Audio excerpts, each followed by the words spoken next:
చందమామ రావే జాబిల్లి రావే కొండెక్కి రావే గోగుపూలు తేవే అని చీకట్లో మనం ఆకాశాన ఉన్న చందమామను చూపిస్తూ గోరుముద్దలు తినిపించేది మన కన్నతల్లి.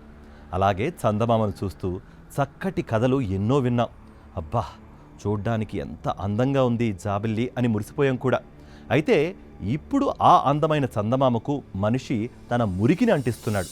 ఎక్కడో ఉన్న చందమామకు మనిషి వల్ల జరుగుతున్న నష్టం ఏంటో తెలుసుకోవాలంటే ఈ వీడియో పూర్తిగా చూడండి. మరి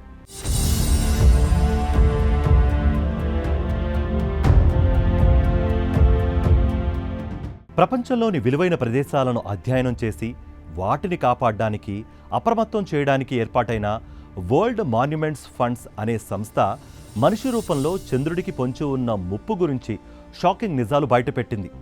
భూమికి సహజ ఉపగ్రహంగా ఉన్న చంద్రుడు ప్రస్తుతం సంక్షోభ చిహ్నంగా మారిపోయాడని ఆందోళన వ్యక్తం చేసింది. ఈ ఏడాది ఈ సంస్థ విడుదల చేసిన జాబితా ప్రకారం చంద్రుడిపై 90 ప్రాంతాలు హానికారకంగా మారాయట. దీనికి కారణం మనిషే అన్నది ఆ సంస్థ చేస్తున్న అభియోగం. మానవులకు చంద్రుణ్ణి 16వ శతాబ్దంలో గెలీలియో తన టెలిస్కోప్ ద్వారా చూసి రేఖాచిత్రంతో చంద్రుణ్ణి ప్రపంచానికి పరిచయం చేశాడు. ఆ తర్వాత 1959లో రష్యా చంద్రుణ్ణి కెమెరాలో బంధించింది. అప్పటి నుంచి చంద్రుణ్ణి చేరాలని దేశాల మధ్య విపరీతమైన పోటీ తత్వం పెరిగిపోయింది. ఆ తర్వాత 10 ఏళ్లకు అమెరికా చంద్రుడి మీదకు తన వ్యోమగాములను పంపించింది. చంద్రుని గురించి ఇప్పుడు మరింత తెలుసుకోవడానికి దేశాలు, ప్రైవేట్ సంస్థలు, అంతరిక్ష పరిశ్రమలో కొత్తగా పోటీలు పెరిగిపోయాయి. 2023లో భారత్ చంద్రుని దక్షిణ ధ్రువంలో ఓ అంతరిక్ష నౌకను ప్రవేశపెట్టింది.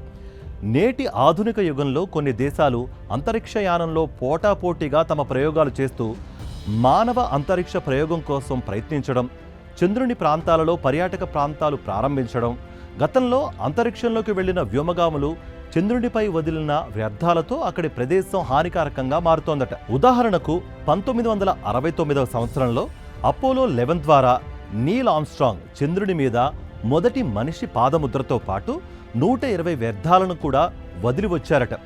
ఆ వ్యర్థాలలో మానవ మలమూత్ర వ్యర్థ ప్యాకెట్లు కూడా ఉన్నాయట. అంతేకాదు, అంతరిక్షంలోకి వెళ్లిన రాకెట్ తాలూకు ఇనుప వ్యర్థాలు చాలానే ఉన్నాయట. ఇవన్నీ చంద్రుడి మీద వాతావరణాన్ని ప్రభావితం చేస్తున్నాయట. అంతరిక్ష పరిశోధనలో అవసరమే, చంద్రుడి రహస్యాలను వెలికితీయటం కూడా అవసరమే. కానీ ప్రయోగాల పేరుతోనో టూరిజం పేరుతోనో భూమికి ఉన్న సహజ ఉపగ్రహానికి హాని చేయడం భవిష్యత్తులో విపరీత పరిణామాలకు దారితీస్తుందని వరల్డ్ మాన్యుమెంట్స్ ఫండ్స్ సంస్థ మానవాళిని హెచ్చరిస్తోంది. చందమామపై పరిశోధనలు చేస్తూనే అక్కడి సహజత్వం దెబ్బతినకుండా, కాలుష్యకారకంగా మారకుండా జాగ్రత్తలు తీసుకోవాలని కోరుతోంది.